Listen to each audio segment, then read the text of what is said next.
Okay, so here's a freshly finished lazy Alberto knot. I'll leave a link down below if you want to learn how to tie it. But what I'm about to say applies to any connection knot. Alberto, Albright, GTFG, it doesn't matter. Note the length of the braid tag end is roughly 1/4 of an inch.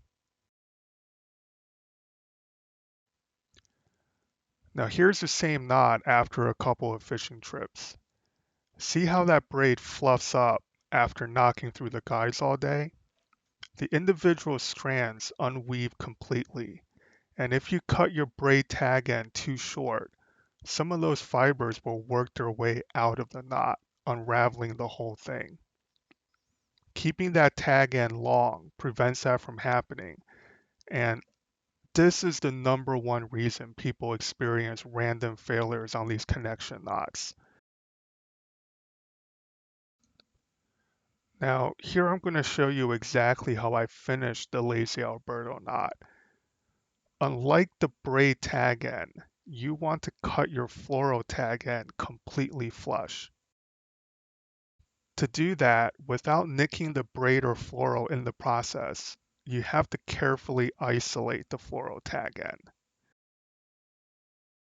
To do this, pinch the knot, then bend the fluoro leader smoothly down and pinch it as well. Never kink fluorocarbon line. Just be mindful of how sharply you're bending the leader material here. Once you do that, your fluoro tag end is sticking up, is isolated, is ready to be cut. And note the bend of the fluorocarbon. It's not a sharp bend. I didn't completely pinch it down so there's any kind of crease. Now you can lay your cutters flat, perpendicular against the knot, and then cut it completely flush, just like that. And by the way, that was the boomerang snippers with the longer blades.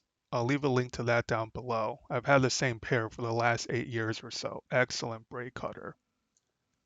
And here I'm just checking how smooth the knot is. Sometimes if you cut the tag end on an angle, you'll create a sharp edge, and that's not what you want.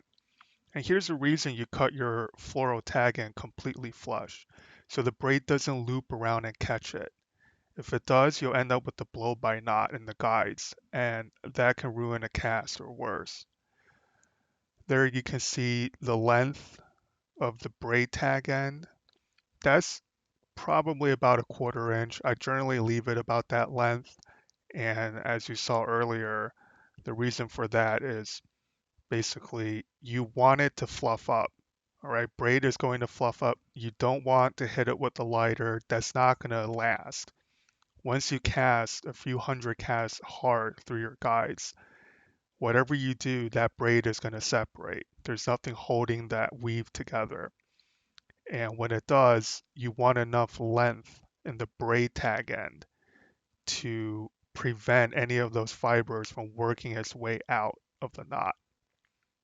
Okay, so looking like that, I know it bothers some people, which is weird because my fishing OCD is pretty strong, and that doesn't bother me at all because it doesn't do anything.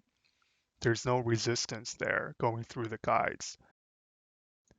In any case, that's my knot tip for the year. Fluoro tag end, cut it flush. Braid tag end, leave it long.